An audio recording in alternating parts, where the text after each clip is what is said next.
എറണാകുളം ഞാറക്കലിൽ ബംഗ്ലാദേശി കുടുംബം പിടിയിൽ. ഞാറക്കലിൽ ഭൂമി വാങ്ങി വർഷങ്ങളായി താമസിക്കുന്നവരാണ് പിടിയിലായത്. വ്യാജ ജനന സർട്ടിഫിക്കറ്റാണ് ഇവരെ കുടുക്കിയത്. ബിനിൽ നൽകും കൂടുതൽ വിവരങ്ങൾ. ബിനിൽ, എത്ര പേരടങ്ങുന്ന കുടുംബമാണ്? ഇവരെ എങ്ങനെയാണ് പിടികൂടുന്നത്? വിശദാംശങ്ങൾ.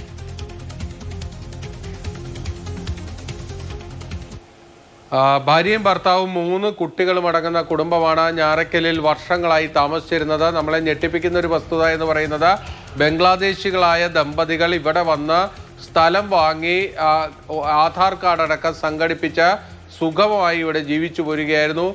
ഈ കഴിഞ്ഞ കുറച്ച് ദിവസങ്ങളിലായി ഈ ബംഗ്ലാദേശികളെ പിടികൂടുന്നതിന് വേണ്ടിയുള്ള റെയ്ഡുകൾ റൂറൽ പോലീസ് നടത്തുകയായിരുന്നു. അതിനിടയിലാണ് ഇവരെക്കുറിച്ചുള്ള വിവരം കിട്ടുകയും പോലീസ് പരിശോധന നടത്തി ഈ കുടുംബത്തെ പിടികൂടുകയും ചെയ്തത്. ഇതിലേറ്റവും നിർണായകമായി മാറിയത് കുടുംബനാഥനായിട്ടുള്ള വ്യക്തിയുടെ വ്യാജ ജനന സർട്ടിഫിക്കറ്റാണ്. അതാണ് ഇവരെ കുടുക്കിയത്. അതിൽ നിന്നാണ് പോലീസിന് ഇവർ ബംഗ്ലാദേശികളാണ് എന്ന വിവരം കിട്ടുന്നത്.